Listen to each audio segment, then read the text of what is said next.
खबर ईरानी रक्षा मंत्रालय का बहुत बड़ा दावा, हमारे पास मिसाइलों का भंडार है। मिसाइलों का बड़ा हिस्सा इस्तेमाल तो अभी तक हुआ ही नहीं है, यह कहना है ईरान की तरफ से।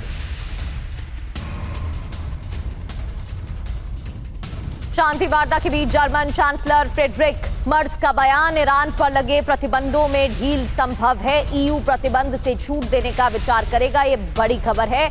युद्ध समाप्ति समझौते के बाद छूट संभव, ये मर्ज की तरफ से कहा गया है। तो ईयू प्रतिबंध से छूट देने पर विचार, ये बड़ी खबर सामने आ रही है कि अमेरिका पर ईरान का विश्वास तो बना हुआ है और इस वजह से बातचीत को लेकर भी कई सवाल खड़े हो रहे हैं। अब कारण क्या है?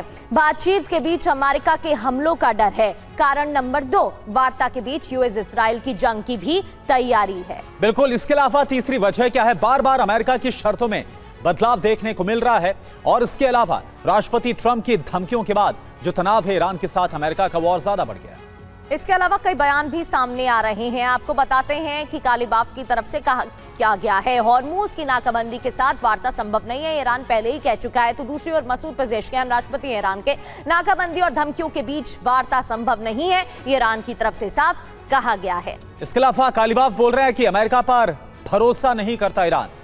तो पेजेश्कियान का कहना है कि ईरान ने हमेशा बातचीत का समर्थन किया, दबाव और धमकियों के आगे नहीं झुकेगा ईरान। बातचीत कर रहे हैं लेकिन युद्ध को भी तैयार है। कालीबाफ का बयान, हमलावरों को भारी कीमत चुकानी पड़ेगी, मसूद पेजेश्कियान ने कहा।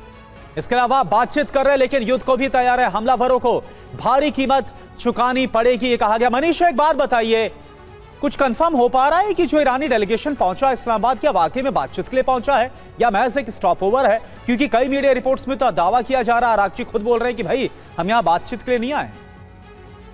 बिल्कुल, देखिए, ये बात तो ईरान की तरफ से कहा जा रहा है कि ईरान के विदेश मंत्री पाकिस्तान के बाद ओमान जाएंगे और फिर वो उन्हें रूस जाना है। लेकिन जिस तरीके से अमेरिका की तरफ से ये कहा गया है कि वो 2 नेगोशिएटर यानी कि स्टीव विटकॉफ और जेरेड कुशनर को इस्लामाबाद भेज रहे हैं, तो वैसे में ये इस बात की संभावना है कि शायद अंदर खाने दोनों के बीच में बातचीत हुई होगी कि ठीक है, एक मुलाकात करते हैं और इसको देखते हैं कि क्या हो सकता है। और मुझे लगता है कि पाकिस्तान भी इस मौके को नहीं छोड़ेगा, तो वो ईरान के विदेश मंत्री से कहेगा कि पहले आप बातचीत कर लें, कम से कम एक बार हमारे खातिर ही कर लें और उसके बाद आप चले जाएं। बिल्कुल, यानी कुल मिलाकर ये तो कहा जा सकता है कि कंफ्यूजन और जिस तरीके से अभी भी लगातार दोनों तरफ से तीखी बयानबाजी हो रही है, विश्वास है अभी दूसरे दौर की अगर वार्ता होती भी है तब भी कुछ खास उम्मीद ना की जाए।